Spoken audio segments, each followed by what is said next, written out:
Muchas gracias por volverme a invitar. Yo creí que después de la última vez habían quedado curados y no me iban a volver a invitar, pero por alguna razón que yo no entiendo me volvieron a invitar.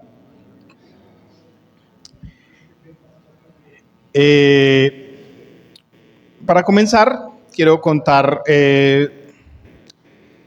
a mí me gustan mucho daticos curiosos, me gustan los daticos curiosos y a veces me pongo a buscar datos curiosos y me encontré con un dato bien interesante, el río Okavango. Y es uno de los pocos o el único río en el mundo que no muere en el mar. Un río que no muere en el mar. Y me pareció tan curioso, que decidí ir a verlo. Y la semana pasada viajé al desierto del Kalahari, viajé por YouTube, una línea muy económica, y entonces estuve en el desierto del Kalahari, en el país de Botsuana, África, y esta vida en el Kalahari es una vida dura, es un desierto árido. Los animales pasan meses esperando las lluvias, buscando el alimento, y muchos de estos animales mueren de sed. Los que no quieren morir prefieren migrar a otras regiones.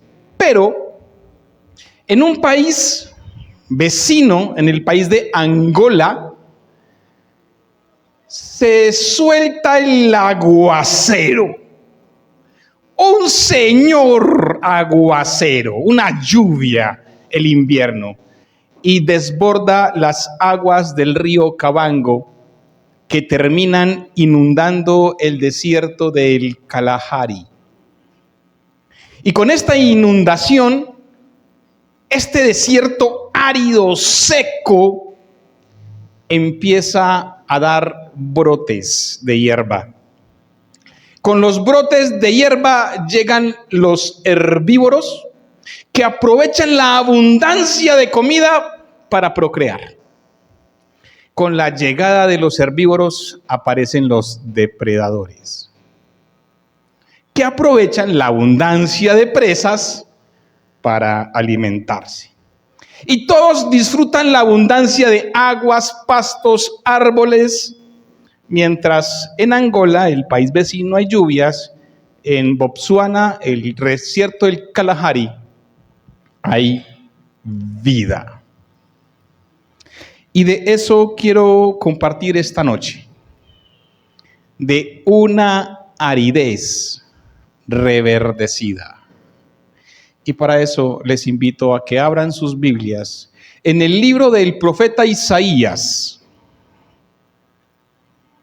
Libro del profeta Isaías, capítulo 32.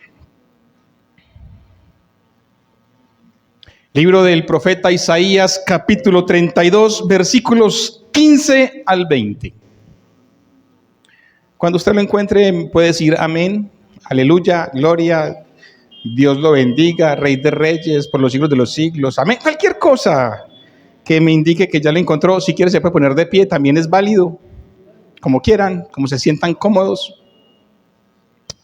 Amén. Dice así la palabra del Señor: hasta que se derrame sobre nosotros el Espíritu de lo alto, el desierto se convertirá en campo fértil, y el campo fértil será considerado un bosque. En el desierto morará el derecho, y la justicia habitará en el campo fértil. La hora de la justicia será paz, y el servicio de la justicia tranquilidad y confianza para siempre. Entonces habitará mi pueblo en albergues de paz, en mansiones seguras y en lugares de reposo. Aunque caiga granizo, cuando el bosque caiga y la ciudad sea derribada por completo. Cuán bienaventurados serán ustedes los que siembran junto a todas las aguas y dejen sueltos el buey y el asno. Amén. Señor Dios Padre, una vez más nos ponemos delante de ti y te pedimos que nos hables a cada uno de nosotros conforme a tu propósito, conforme a nuestra necesidad, y transformes nuestras vidas. Te lo pedimos en el nombre del Padre, del Hijo y del Espíritu Santo. Amén. Una aridez reverdecida. El capítulo 32 del profeta Isaías comienza hablando de un momento futuro lleno de esperanza. Versículo 1: ciertamente un rey reinará con justicia y un príncipe gobernará con rectitud. Este versículo da esperanzas a un pueblo que tal vez se encuentra desesperanzado. Habla de un rey que gobierna con justicia y un gobernador que gobierna con rectitud. Y esto podría indicarnos o parecernos que el rey que gobierna en ese momento y los gobernadores que administran en ese momento ni gobiernan con justicia ni gobiernan con rectitud. Pero eso pasaba en Israel. Aquí en Colombia eso no pasa. Aquí no hay reyes que gobiernen injustamente, ni gobernadores. Menos, eso no se ve. El silencio ensordece. Y esa esperanza de la que empieza a hablar del versículo 1 hasta el versículo 8 se trunca en este capítulo cuando se empieza a hablar en el versículo 9 de mujeres perezosas, confiadas, que estorban ese proceso esperanzador. Ahora, ese predicar de ese contexto en esta época de mujeres perezosas y todas esas cosas es un poquito extraño, pero quiero hacerme entender, es que cuando la profecía se refiere a estas mujeres, está hablando de las esposas de los hombres ricos y poderosos que podríamos decir ni gobiernan con justicia ni ejercen rectitud, y las mayores beneficiadas de la corrupción de estos gobiernos son sus esposas. Y entonces, aunque el profeta le tira la puya a las mujeres, el mensaje va para sus hombres poderosos, que son los que les permiten tener ese estilo de vida. Y este mensaje para, teóricamente, estas mujeres termina con palabras fuertes, dense golpes en el pecho cuando sus palacios han sido derribados y sus casas han sido abandonadas. Y en el versículo 14, sus casas sean casos para que los asnos vivan sabroso. Y entonces, cuando uno lee este pasaje rápidamente, uno debería preguntarse, bueno, si estamos hablando de un futuro esperanzador para un pueblo desesperanzado, uno se pregunta por qué en esta mitad meten a estos personajes y hablan de destrucción. Y llegamos al versículo 15. El versículo 15 va a ponerle fin a ese gobierno de esas mujeres y de sus esposos que están acabando y socavando la realidad del pueblo.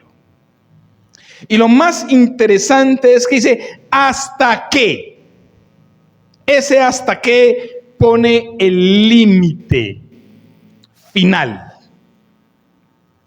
Se derrame sobre nosotros el Espíritu de lo alto. Lo que el profeta está diciendo es que con la llegada del Espíritu de lo alto, ese gobierno, ese mundo, esa vida, esa nación gobernada por hombres y mujeres indolentes, llegará a su fin con la presencia del Espíritu de lo alto. Y quiero que piensen en esa realidad. Un pueblo que vive sin esperanza. No estoy hablando de la subida de la gasolina, ni estoy hablando de la inflación, ni el decrecimiento del económico, ni nada de esas cosas, pero si a usted eso le suena desesperanzador, imagínese para este pueblo. Y el profeta les dice, cuando venga el Espíritu Santo, esa situación llegará a un punto final. Si esa palabra fue dada al pueblo, ¿ustedes se pueden imaginar qué está esperando el pueblo? A ver, yo hago la pregunta, ustedes generan la respuesta, así funciona el ejercicio pedagógico. ¿Qué está esperando el pueblo? Que llegue el Espíritu Santo. Si me están diciendo que el punto final de ese gobierno, de esa vida, de ese pueblo, es la llegada del Espíritu Santo, pues yo me imagino que la gente está esperando el Espíritu Santo. Para que me entiendan la idea, piensen en el desierto del Kalahari. Los animales que viven ahí todo el año saben que la sequía va a terminar cuando el río Kavango se desborde. Y ellos solamente esperan una cosa todo el año: las lluvias. En un lugar que nunca han visto. Pero cuando las lluvias llegan allá, el desierto se inunda. Y estos animales esperan esa inundación. Hasta que se derrame el Espíritu Santo de lo alto, entonces va a haber una transformación en el entorno. Mire lo que dice: el desierto se convertirá en campo fértil. El campo fértil se convertirá en bosques. Está diciendo que lo que no tiene nada tendrá algo, y lo que tiene algo tendrá mucho más. Ahora piensen, ¿cuántos de ustedes han sentido en su vida, en algún momento de su existencia, en algún momento de su caminar por esta vida, que está pasando por un desierto? Amén. Y cuando decimos, estoy pasando por un desierto, ¿qué estamos diciendo? ¿Cómo? ¿No? Sí, yo escuché algo. Yo escuché, estamos mal. Está dura la cosa. ¿Cómo? Lloradera total. Eso está gurú, está para el Facebook. Esa expresión en nuestra cultura es: estamos pasando un mal momento. Ahora, yo quiero que vean esa imagen a la luz del Éxodo. ¿Qué es el desierto para el pueblo? El desierto para el pueblo en el Éxodo es, tenemos sed, un golpecito de la roca y agua. No contentos con el agua, tenemos hambre y les cae maná. Aburridos y hastiados del maná, queremos carne y llegan codornices. Es que hace mucho calor en el día y entonces aparece la nube. Pero es que tenemos mucho frío en la noche y aparece la columna de fuego. ¿Qué es el desierto entonces? Quiero que entiendan la imagen. El desierto sin Dios es sol y arena. El desierto sin Dios es sol y arena. Pero el desierto con Dios es agua de la roca, maná del cielo, codornices, nube y columna de fuego. Y por cierto, ropa que no se acaba. Sí, a los que les gusta estrenar mucho, no les gusta el desierto porque es la misma ropa siempre. Pero la ropa no se acaba. Este pueblo está viviendo un desierto, pero lo está viviendo sin Dios. Y el desierto termina cuando el Espíritu se derrama sobre ellos y empiezan a ver y a entender qué es lo que Dios está haciendo. Sus vidas áridas se empiezan a convertir en hermosos pastizales. Y los pastizales, antes de la llegada de las lluvias, se convierten en bosques frondosos. Y el paisaje, el panorama cambia. Ya no existe la resequedad. Pero adicionalmente a eso, como en el desierto del Kalahari, cuando llegan las lluvias, llegan los herbívoros a alimentarse y a procrear. Y miren lo que dice el versículo 16. En el desierto morará el derecho y la justicia habitará para siempre en campo fértil. Cuando se derrame sobre el pueblo el Espíritu Santo, entonces llegarán a vivir a la nación el derecho y la justicia. Serán los primeros en llegar a habitar en medio de un pueblo que hasta hace poco se encontraba desesperanzado. Ahora el derecho, la justicia han llegado y empiezan a vivir en medio del pueblo. Pero los herbívoros llegan para reproducirse. Versículo 17. Y la obra de la justicia, el hijo de la justicia será la paz. Además, al servicio de la justicia también llegarán la tranquilidad y la confianza para siempre. Colombia ha sido un país que se ha desangrado en un conflicto interno por más de 60 años.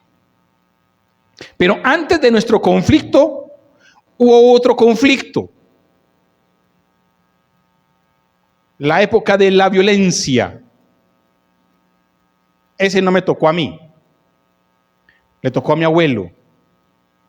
Donde godos mataban marinillos y marinillos mataban godos. Y si usted no sabe qué es eso, está muy joven.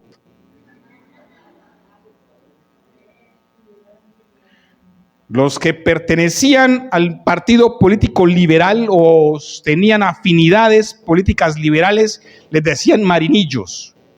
Y a los que pertenecían al partido conservador les decían godos, y eran los dos únicos partidos que habían en el país. Y los que mataban de un lado al otro les decían pájaros. Pero antes de esa violencia hubo otra violencia. Y antes de esa otra violencia hubo otra violencia. Y nuestro país ha vivido de violencia en violencia, de masacres en masacres, de un lado para el otro. Y la violencia que se nos viene se llama castrochavismo contra fujiorismo. Y nuestro país, Colombia, anhela paz. Y el asunto de la paz no se nos da.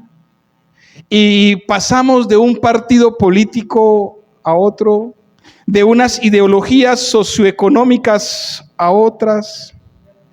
Y la gente habla y critica por redes y hablan y se burlan de uno y de otro. Pero, como dice el filósofo latinoamericano, mande quien mande en el mundo, siempre habrá buena gente, mala gente. El problema no es cuál es el gobierno que está de momento, ni siquiera cuáles son sus ideologías o sus acercamientos. La solución para los problemas de injusticia y de violencia para nuestro país son el derrame del Espíritu sobre nuestra nación. Esa es la esperanza. Cuando el Espíritu se derrame sobre nuestra nación, entonces, versículo 18, mi pueblo habitará en albergues de paz, en mansiones seguras y en lugares de reposo. ¿Cuántos dicen amén? ¿Cuántos anhelamos eso? Eso suena tan bonito. Y entonces yo le digo, ¿y qué falta para que el derramar del Espíritu llegue a nuestro país? Y cuando voy al texto en Génesis 3, nos cuenta que el derramar del Espíritu ya llegó, ya pasó. El Espíritu Santo ya se derramó sobre este mundo. Y entonces la pregunta es, ajá, ¿y qué? ¿Para cuándo pues?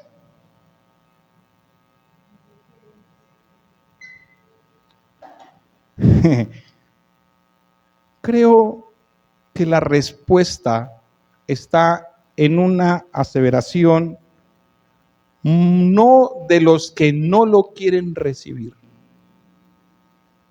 Creo que la respuesta está en una iglesia que tiene ese derramar del Espíritu, que ha conocido, ha visto y ha probado el derramar del Espíritu Santo, pero se encerró en 4 paredes. Aquí hay más, 1, 2, 3, 4, en 6 paredes,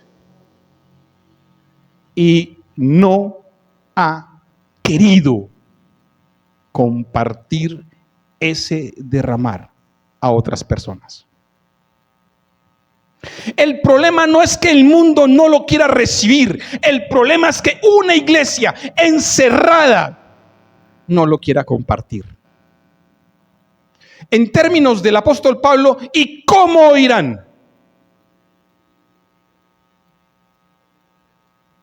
¿Cómo lo van a oír? Si nadie les predica. ¿Cómo van a entender si nadie va a decirles? Y como iglesia, que sufrimos la subida de la gasolina, el incremento de la inflación y todos los demás pormenores de un gobierno que no voy a decir si es bueno o es malo, usted tendrá su decisión, prefiere quedarse en silencio y encerrada en la iglesia antes de compartir la verdad del Evangelio. Para que me entiendan la idea, imagínense que el Espíritu Santo se derramó como una gran fuente que se desborda. Y yo soy un pequeño grifo de esa fuente, que tiene que permitir fluir el agua. Pero decido cerrar la llave para que el agua no fluya. Cuando las lluvias se sueltan en Angola, en el nacimiento del río Kavango, no se sueltan para Angola, se sueltan para todo el cauce del río y se sueltan para que inunde el desierto y el desierto reverdezca.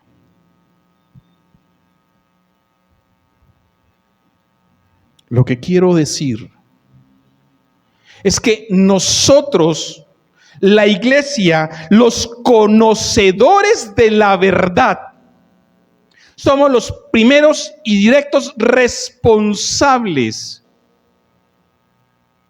de que nuestro país no pueda vivir en casas seguras y en habitaciones tranquilas. Porque nosotros como iglesia no hemos llevado el derramar del Espíritu Santo a todos los rincones de nuestro país.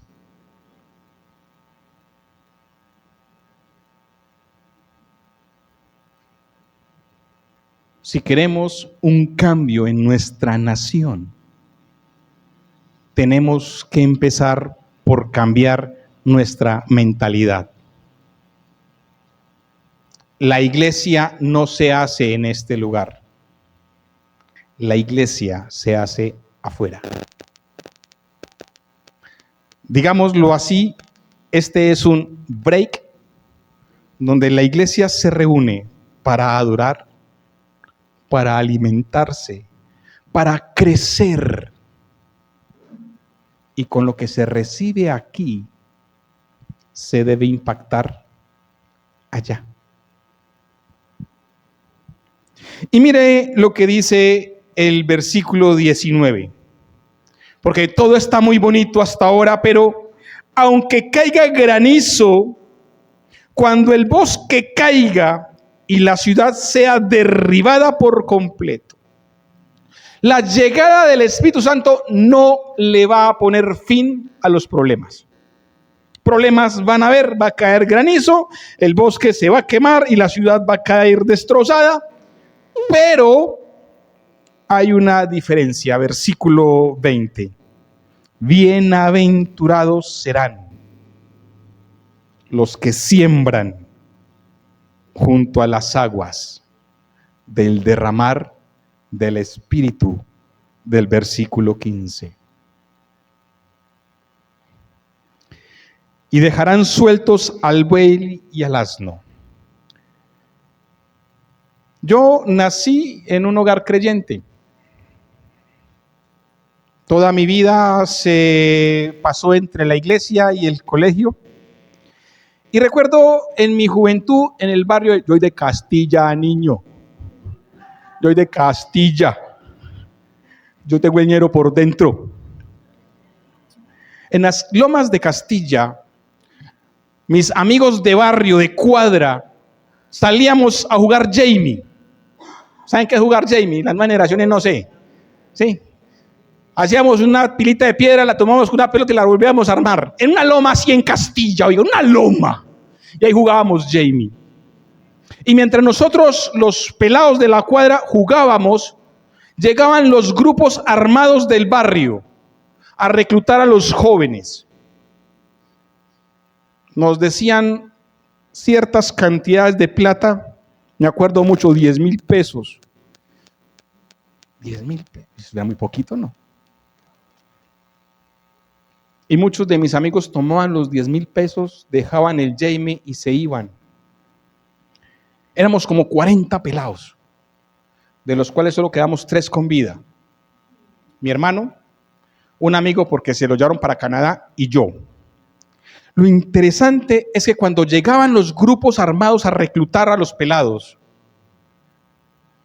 decían: oiga, doña Mélida, mi mamá, doña Mélida, vinieron y se han agarrado a los muchachos. Y mamá decía: yo ya les enseñé, la decisión es de ellos. Cuando se derrama el Espíritu Santo sobre nuestro país, sobre nuestra ciudad, sobre nuestra familia, podrán venir los problemas, pero la presencia de Dios tiene que formar la diferencia. A mí me gustaban los 10,000 pesos, pero algo me decía que era mejor seguir jugando Jamie. Y esa verdad del evangelio me mantuvo con vida. Ah, bueno, y una pela que mi mamá me pegó también. Oiga, sí, pote, pero todavía me está doliendo. Lo que quiero decir, mis amados hermanos, es que nosotros como iglesia no podemos seguir esperando el derramar del Espíritu Santo. Nosotros tenemos que llevar el Espíritu Santo a las tierras áridas de nuestro país, de nuestra ciudad, de nuestro barrio, de nuestra familia. Esas vidas áridas y secas por el pecado, esas vidas áridas y secas por la realidad del mundo en el que vivimos. Mientras nosotros sigamos callados, sus vidas seguirán siendo áridas, seguirán estando secas, seguirán siendo vidas condenadas a la muerte.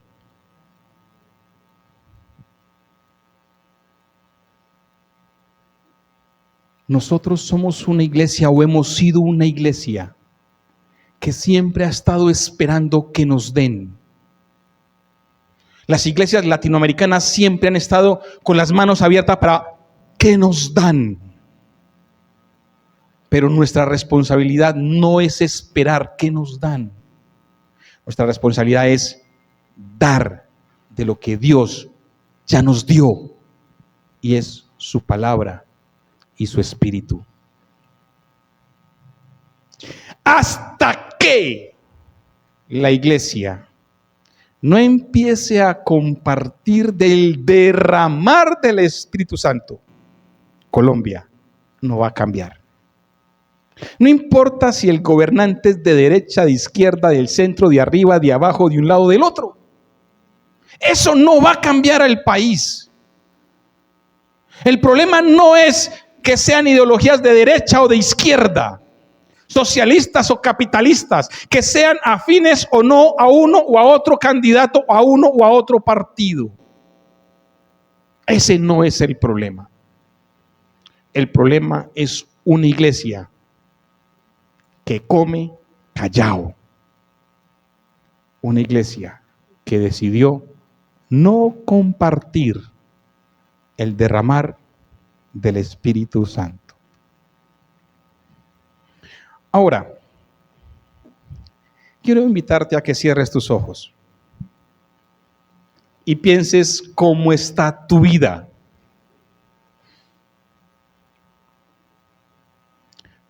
Si tu vida parece un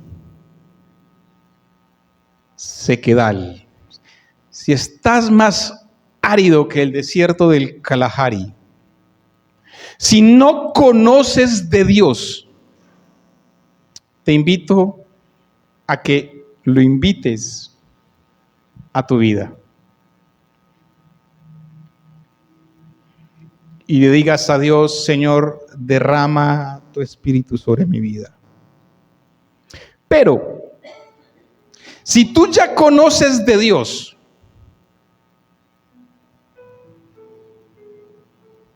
y no has compartido de su amor con nadie, te invito a que le digas a Dios: permíteme abrir la llave de mi grifo. Permite que tu espíritu fluya a través de mi vida, a mi familia, a mis amigos, a mis vecinos, a mis compañeros de colegio, de universidad, de trabajo. Déjame ser un instrumento de tu paz. Pero, si tú dices: no, yo desde que conocí a Jesús, yo no hago sino inundar todos los lugares a los que voy, te invito a que le digas a Dios: Señor, no permitas que cierre mi grifo.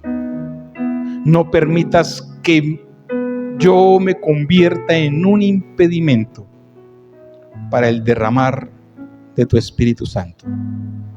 Te invito a que ores. Yo no conozco cuál es tu situación. No conozco cómo es tu vida. Qué tan árido o qué tan fértil es tu corazón. Tú y Dios, ahí, ustedes dos. Dile: Señor Jesús, estoy cansado de este desierto, de esta aridez en mi vida. Quiero reverdecer. Derrama tu espíritu sobre mi vida. Derrama tu espíritu sobre mi hogar. Derrama tu espíritu sobre mí. Reverdece mi vida. Señor, que mis campos verdes se conviertan en bosques, porque puedo compartir de tu amor con otros.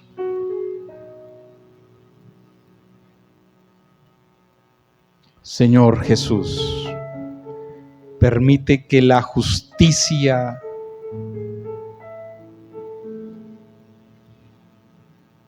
sea un habitante permanente de mi hogar y pueda engendrar paz,